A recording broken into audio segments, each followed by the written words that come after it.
Sebuah kitab karya Syekh Abdul Qadir Al-Jailani berjudul Sirrul Asrar wa Mazharul Anwar Fima Yahtaju Ilaihi Al-Abrar.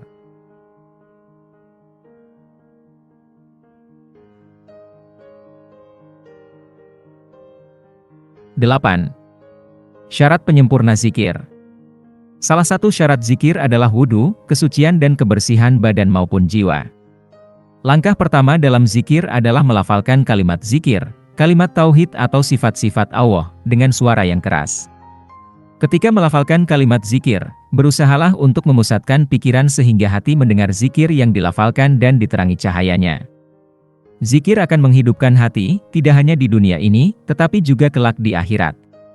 Allah Subhanahu wa Ta'ala menjelaskan bahwa mereka tidak akan merasakan mati di dalamnya selain kematian pertama di dunia. Allah melindungi mereka dari asap neraka. Surah Dukhan, ayat 56. Muhammad Shallallahu Alaihi Wasallam menjelaskan derajat mukmin yang mencapai hakikat melalui zikir. Dalam sabdanya, orang yang beriman tidaklah mati. Mereka hanya melewati kehidupan yang fana menuju kehidupan yang kekal. Mereka tetap melakukan apa yang mereka lakukan di dunia ini. Muhammad Shallallahu Alaihi Wasallam bersabda, para nabi dan orang yang dekat kepada Allah tetap beribadah di kubur mereka, seperti di rumah mereka saat di dunia. Ibadah yang dimaksudkan di sini adalah salat batin kepada Allah, bukan salat seperti yang dilakukan di dunia, yang meliputi gerakan berdiri, rukuk, sujud, dan sebagainya. Salat batin merupakan salah satu kualitas penting yang menjadi ciri mukmin sejati. Ilmu tersebut tidak dapat diupayakan, tetapi diberikan oleh Allah kepada siapa saja yang dikehendakinya. Setelah naik ke tingkatan itu, orang yang mendapatkannya didekatkan kepada hakikat Allah. Keadaan itu hanya dapat diraih apabila hatinya hidup dan seluruh perhatiannya terpusat kepada zikir, serta memiliki tekad untuk menerima hakikat. Muhammad Shallallahu Alaihi Wasallam bersabda, mataku tidur, tetapi tidak hatiku. Ia selalu terjaga. Muhammad Shallallahu Alaihi Wasallam menjelaskan nilai penting tekad dalam perjuangan meraih ilmu dan hakikat.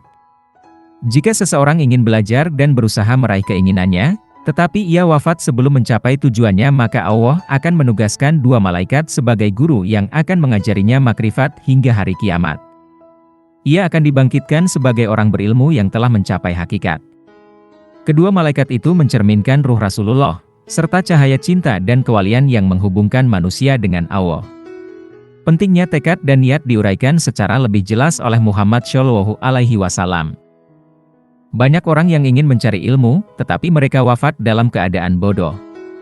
Namun, mereka akan dibangkitkan dari kubur di hari kiamat sebagai orang berilmu. Dan banyak orang berilmu yang dibangkitkan di hari kiamat dalam keadaan hampa, karena kehilangan segala sesuatu dan benar-benar bodoh. Orang yang menyombongkan ilmu mereka, dan yang mencari ilmu untuk mendapatkan kekayaan duniawi serta perbuatan dosa, mesti diperingatkan, telah kau habiskan rezekimu yang baik dalam kehidupan duniawi saja, dan kau telah bersenang-senang dengannya. Pada hari ini kamu dibalas dengan azab yang menghinakan, karena kamu telah menyombongkan diri di muka bumi tanpa hak dan karena kamu telah fasik. Surah Al-Ahqaf ayat 20. Muhammad Shallallahu Alaihi Wasallam bersabda, sesungguhnya setiap amal bergantung kepada niat. Tekad dan niat seorang mukmin di sisi Allah lebih berharga daripada amalnya. Niat seorang kafir lebih buruk daripada keburukan amalnya. Bagi Allah, niat baik seorang mukmin lebih baik daripada amal saleh seorang kafir. Niat adalah landasan amal. Muhammad Shallallahu Alaihi Wasallam bersabda, kebaikan adalah mendirikan amal yang baik di atas landasan yang baik, dan dosa adalah amal yang dilandasi niat buruk. Barang siapa menghendaki keuntungan di akhirat, akan kami tambah keuntungan itu baginya. Dan barang siapa menghendaki keuntungan di dunia ini, kami berikan kepadanya sebagian keuntungan dunia dan tidak ada bagiannya sedikit pun bagian di akhirat. Surah Syuro ayat 20. 9. Meraih makom penyaksian. Melihat Allah mengandung dua pengertian. Pertama, melihat langsung manifestasi sifat-sifat Allah yang maha indah di akhirat. Kedua, melihat manifestasi sifat-sifat ilahi di dunia ini yang tercermin pada hati yang suci.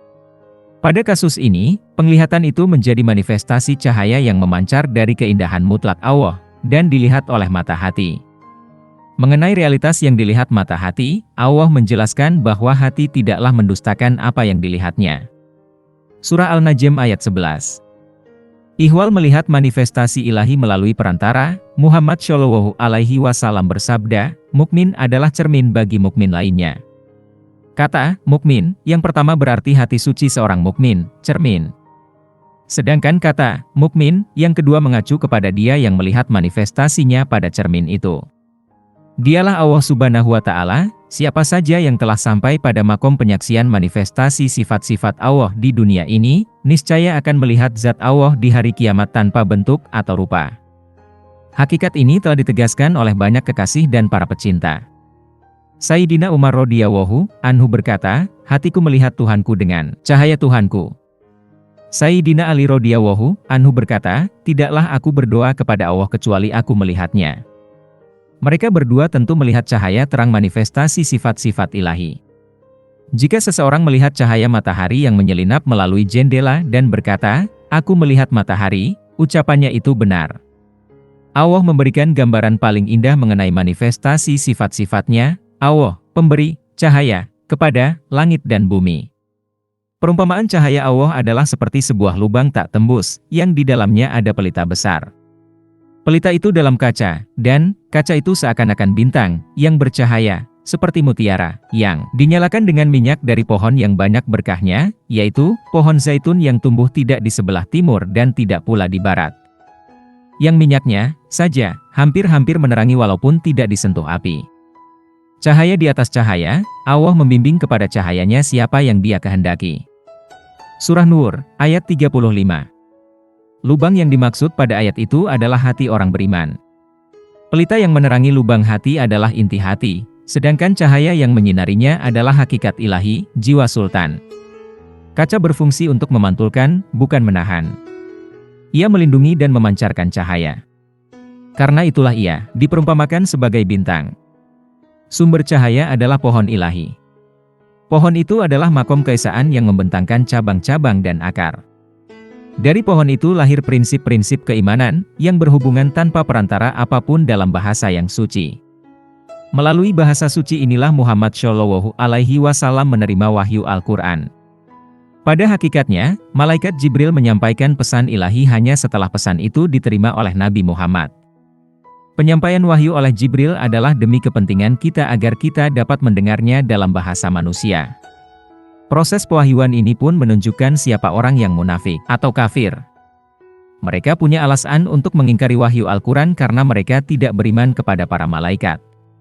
Dalil bahwa Al-Quran diwahyukan langsung kepada Muhammad Shallallahu Alaihi Wasallam terdapat dalam Al-Quran sendiri, dan sesungguhnya kami benar-benar diberi Al-Quran dari sisi Allah, yang maha bijaksana lagi maha mengetahui. Surah Naml, ayat 6. Karena Muhammad Shallallahu Alaihi Wasallam telah menerima wahyu sebelum Jibril membawanya, maka setiap kali Jibril menyampaikan ayat-ayat suci, Rasulullah lebih dahulu telah memahami dan membacanya. Inilah makna firman Allah, dan janganlah kamu tergesa-gesa membaca Al-Quran sebelum disempurnakan pewahyuannya kepadamu. Surah Taha, ayat 114. Ini ditegaskan oleh fakta bahwa ketika Jibril mendampingi Nabi Muhammad pada malam Mikraj, ia tak dapat mencapai langit ketujuh. Jibril mengatakan, jika aku maju selangkah lagi, niscaya aku hancur menjadi debu.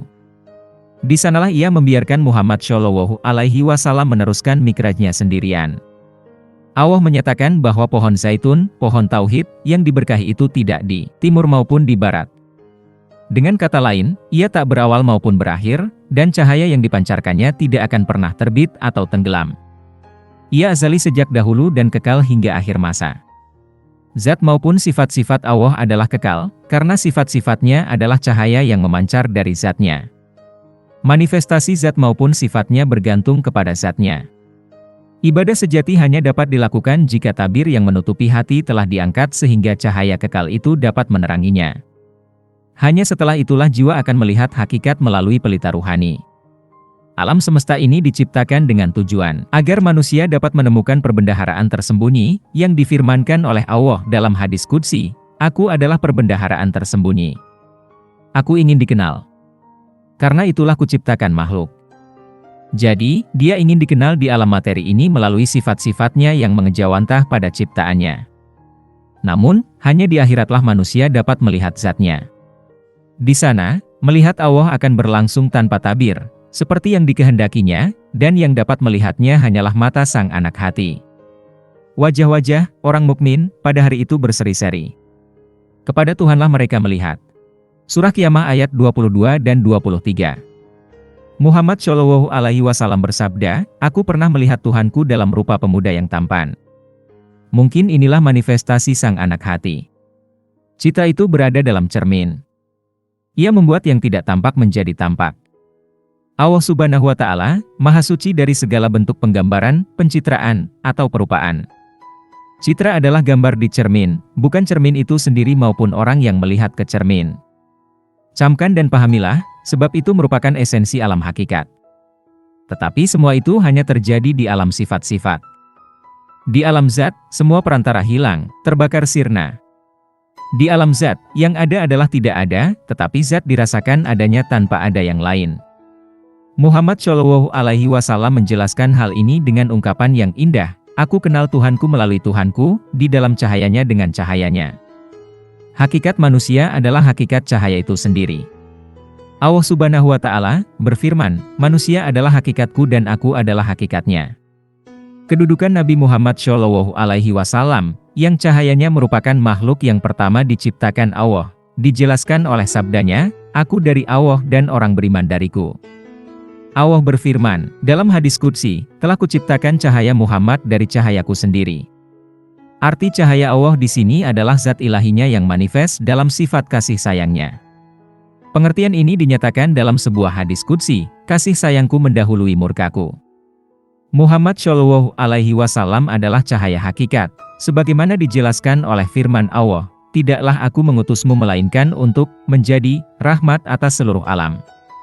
Surah Al-Anbiya ayat 107, dan sesungguhnya telah datang kepadamu Rasul kami, menjelaskan banyak isi Alkitab yang kamu sembunyikan dan banyak pula yang dibiarkannya. Sesungguhnya telah datang kepadamu cahaya dari Allah. Surah Al-Maidah ayat 15. Keutamaan Muhammad Shallallahu Alaihi Wasallam semakin jelas ketika Allah berfirman kepadanya, "Sekiranya bukan karena engkau, takkan kuciptakan makhluk." 10. Tabir cahaya dan kegelapan. Allah berfirman, "Siapa yang buta di dunia ini, niscaya di akhirat nanti, ia akan lebih buta." Surah Al-Isra, ayat 72. Buta yang dimaksudkan bukanlah buta mata, melainkan buta hati, sehingga seseorang tidak bisa melihat cahaya akhirat. Allah Subhanahu wa Ta'ala berfirman, "Sesungguhnya bukan mata itu yang buta, tetapi yang buta adalah hati yang di dalam dada." Surah Al-Hajj ayat 46. Satu-satunya penyebab kebutaan hati adalah kelalaian, lupa akan kewajiban, tujuan, dan janjinya kepada Allah ketika ia hidup di dunia. Penyebab kelalaian adalah kebodohan terhadap hukum dan perintah Tuhan. Kebodohan itu disebabkan oleh kegelapan yang menghalanginya dari dunia luar dan membelenggu batinnya. Di antara sifat yang menggelapkan hati adalah keangkuhan, kesombongan, iri, khianat, dendam, dusta, suka menggunjing, mengumpat, dan berbagai sifat buruk lainnya. Sifat-sifat inilah yang akan menjungkirkan manusia dari makhluk yang paling mulia menjadi makhluk yang paling hina. Sifat-sifat buruk ini dapat dihilangkan dengan menyucikan dan menerangi hati. Penyucian dilakukan dengan mencari dan mengamalkan ilmu, disertai tekad dan usaha yang kuat. Selain itu, ia harus memerangi nafsu di dalam maupun di luar diri, dengan menjauhi realitas yang serbaneka untuk menyatu dengan tauhid. Jika perjuangan ini dilakukan tanpa henti, niscaya hati menjadi hidup diterangi cahaya tauhid. Dan jika hati telah diterangi cahaya tauhid, ia akan melihat hakikat sifat-sifat Allah di sekitar dan di dalam dirinya. Barulah setelah itu kau akan mengingat tanah air sejati tempat asalmu. Kau akan diliputi kerinduan untuk kembali ke sana, dan ketika saatnya tiba, dengan pertolongan Allah Subhanahu wa Ta'ala, ruh suci dalam dirimu akan menyatu dengannya. Ketika kegelapan sirna, cahaya datang menggantikannya sehingga orang yang memiliki mata hati akan mampu melihat hakikat. Ia memahami segala yang dilihatnya dengan cahaya nama-nama dan sifat ilahi. Ia akan diliputi cahaya, dan akhirnya menjadi cahaya. Kendati demikian, cahaya masih menjadi tabir yang menutupi cahaya zat ilahi hingga cahaya itu sirna dan yang tersisa hanya cahaya zat ilahi. Hati memiliki dua mata, yang kecil dan yang besar. Dengan mata hati yang kecil manusia dapat melihat manifestasi sifat-sifat dan nama-nama Allah. Ia akan melihatnya sepanjang perkembangan ruhani manusia. Mata yang lebih besar hanya dapat melihat melalui cahaya tauhid dan keesaan.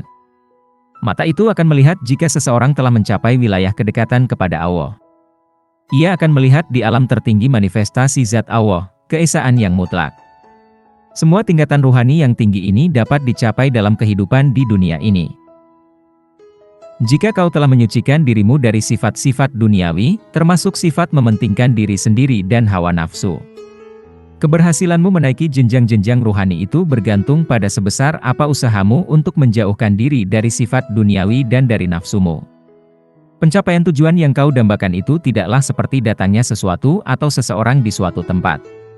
Pencapaian itu pun tidak seperti peralihan dari tidak tahu menjadi tahu, tidak seperti akal yang berhasil memahami suatu objek pemikiran, tidak pula seperti hayalan yang menyatu dengan harapan. Tujuan itu tercapai ketika kau hampa dari segala sesuatu kecuali zat Allah. Pencapaian ini merupakan proses yang terus-terusan menjadi. Tak ada jarak, tak ada kedekatan maupun kejauhan, tak ada pencapaian, tak ada ukuran, tak ada arah, dan tak ada dimensi. Dia maha besar, segala puji baginya. Dia maha penyayang. Dia terlihat pada apa yang disembunyikannya darimu.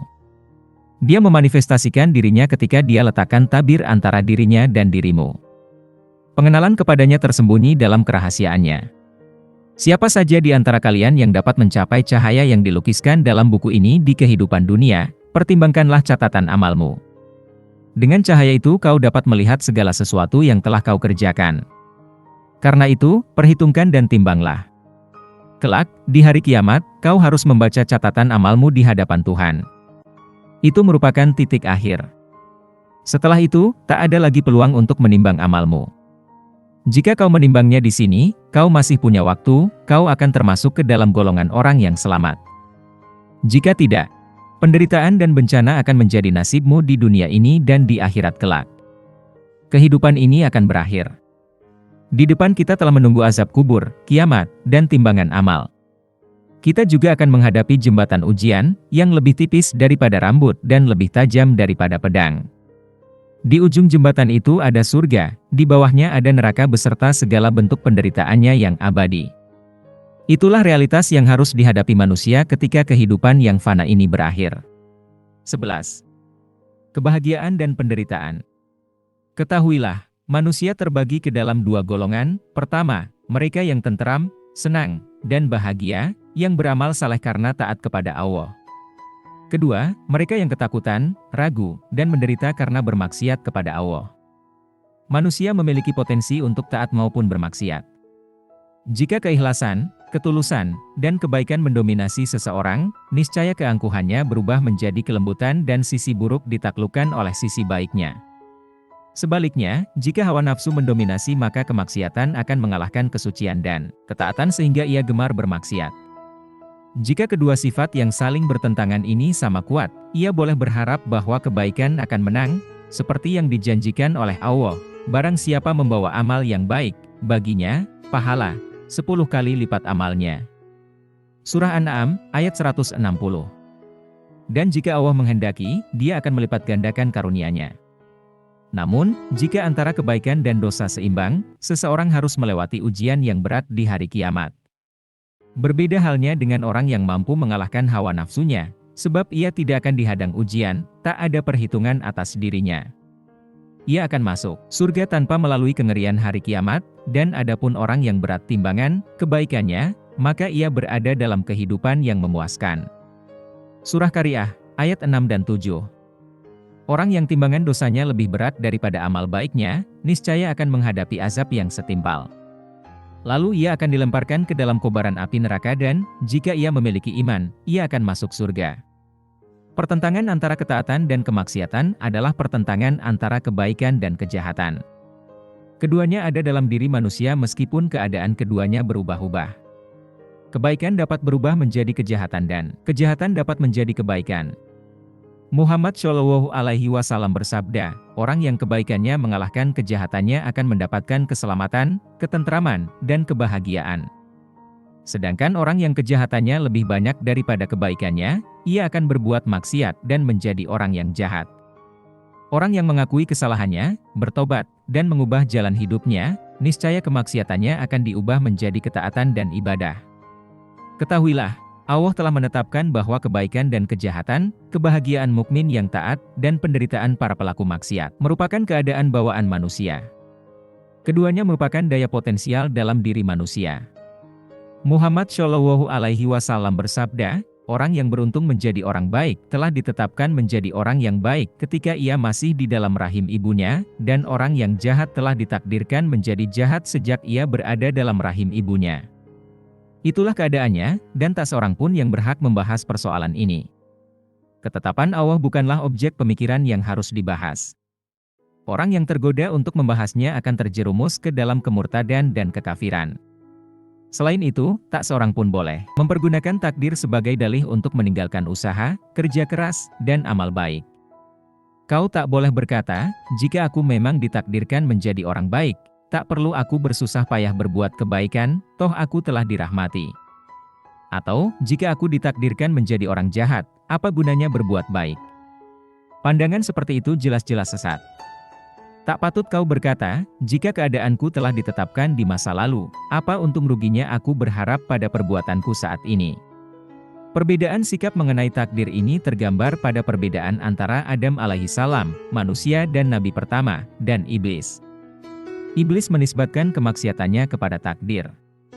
Ia menjadi kafir, sehingga terusir dari rahmat dan hadirat Allah. Sebaliknya, Adam alaihissalam mengakui kesalahan dirinya, dan sebagai bentuk tanggung jawabnya, ia memohon ampunan, menerima rahmat Allah, dan akhirnya mendapat keselamatan. Setiap muslim dan mukmin haram mempertanyakan atau menjadikan takdir sebagai dalih. Tindakan itu hanya akan melahirkan keraguan-raguan, atau lebih jauh lagi, kekafiran. Setiap mukmin wajib percaya kepada kebijaksanaan Allah. Segala kejadian yang disaksikan manusia dalam dirinya dan di dunia ini tentu ada sebabnya. Namun, karena didasarkan atas kebijaksanaan ilahi, sebab itu tak mungkin dipahami logika manusia. Jika kau menghadapi kekafiran, kemunafikan, kemusyrikan dan ragam kejahatan lainnya di dunia ini, jangan sampai semua itu mengguncangkan imanmu. Ketahuilah, Allah Subhanahu wa Ta'ala dengan kebijaksanaannya yang mutlak telah menentukan segala sesuatunya. Dialah yang menciptakan apa yang tampak sebagai keburukan untuk mengungkapkan kekuasaannya yang tak terbatas. Mungkin sebagian orang melihat manifestasi tersebut kejam dan buruk. Namun, ada rahasia besar di balik semua ini yang hanya dapat diketahui oleh Muhammad Shallallahu Alaihi Wasallam. Al-Kisah, seorang alim berdoa kepada Tuhannya, "Wahai yang Maha Esa, semuanya telah Kau takdirkan. Nasibku berada dalam genggaman. Kehendakku ada di tangan-Mu." Tiba-tiba, muncul satu jawaban tanpa suara dan tanpa kata, dari dalam dirinya sendiri, "Hai hambaku, semua yang kau katakan adalah milik Yang Maha Esa yang tiada sekutu baginya, bukan milik hamba." Alim itu berkata lagi, "Tuhanku, aku telah menganiaya diriku sendiri. Aku telah berbuat salah dan berdosa." Setelah pengakuan itu, ia mendengar lagi suara dari dalam dirinya, "Aku melimpahkan rahmatku atas dirimu. Semua kesalahanmu telah kuhapus. Kau telah kuampuni." Setiap mukmin harus menyadari dan bersyukur bahwa semua kebaikan mereka bukanlah dari mereka, melainkan hanya melalui mereka. Keberhasilan berasal dari Sang Pencipta. Jika bersalah, ketahuilah bahwa kesalahan dan dosa berasal dari diri mereka, agar mereka bertobat. Kejahatan bersumber dari hasrat sesat nafsu mereka. Jika kau memahami ini dan mengikutinya, kau termasuk golongan orang yang disebut oleh Allah sebagai orang yang apabila mengerjakan perbuatan keji atau menganiaya diri sendiri, ingat kepada Allah, lalu memohon ampun atas dosa-dosa mereka, dan siapa lagi yang dapat mengampuni dosa selain Allah. Dan mereka tidak meneruskan perbuatan keji itu sedang mereka mengetahui. Sesungguhnya balasan bagi mereka adalah ampunan dari Tuhan mereka, dan surga yang di bawahnya mengalir sungai-sungai, sedang mereka kekal di dalamnya. Surah Al-Imran ayat 135 dan 136. Setiap mukmin mesti meyakini bahwa penyebab semua kesalahannya adalah dirinya sendiri. Keyakinan ini akan menyelamatkan dirinya. Itu jauh lebih baik daripada menisbatkan kesalahannya kepada Yang Maha Suci lagi Maha Kuasa, Yang Maha Esa, Sang Pencipta Semesta. Muhammad Shallallahu Alaihi Wasallam bersabda, "Apakah seseorang akan menjadi baik atau jahat sudah diketahui ketika ia berada dalam rahim ibu. Makna, rahim ibu, dalam hadis itu adalah 4 unsur sumber semua kekuatan dan daya material. 2 di antaranya adalah tanah dan air, yang berfungsi menumbuhkan iman dan ilmu, menghidupkan, dan mewujud dalam hati sebagai sikap rendah hati, karena tanah bersifat rendah. Lawan keduanya adalah api dan eter, yang bersifat membakar, merusak, dan membinasakan. Allah telah menjadikan keempat unsur yang berlawanan ini dalam sebuah wujud. Bagaimana air dan api dapat berdampingan? Bagaimana cahaya dan kegelapan sama-sama berada dalam awan? Dialah Tuhan yang memperlihatkan kilat kepadamu untuk menimbulkan ketakutan dan harapan, dan Dia mengadakan awan mendung. Dan guru itu bertasbih memuji Allah. Begitupun, para malaikat karena takut kepadanya, dan Allah melepaskan halilintar lalu menimpakannya kepada siapa yang Dia kehendaki. Surah Ar-Ra'd ayat 12 dan 13. Suatu hari, seseorang bertanya kepada Syekh Yahya bin Muaz Ar-Razi, bagaimana kau mengenal Allah? Dijawab oleh Beluai, dengan menyatukan hal-hal yang berlawanan. Segala hal yang berlawanan berkaitan dengan, bahkan menjadi syarat untuk memahami, sifat-sifat Allah. Manusia merupakan cermin yang memantulkan kebenaran ilahi. Dalam wujudnya, manusia meliputi seluruh semesta. Karena itulah ia disebut penyatu yang majemuk, makrokosmos. Allah telah menciptakannya dengan tangannya sendiri, tangan kasih sayangnya, dan tangan kekuatan serta amarahnya. Karena itu, manusia merupakan cermin yang menampilkan baik sisi yang kasar dan keras maupun sisi yang halus dan indah. Semua nama ilahi diejawantahkan dalam diri manusia, sedangkan semua makhluk lainnya hanya bersisi tunggal. Allah menciptakan iblis dan keturunannya dari sifat amarahnya. Dia menciptakan malaikat dari sifat rahmatnya. Sifat kewalian dan ketekunan beribadah ada pada para malaikat, sedangkan iblis dan para pengikutnya, yang diciptakan Allah dari sifat amarahnya, memiliki sifat zalim.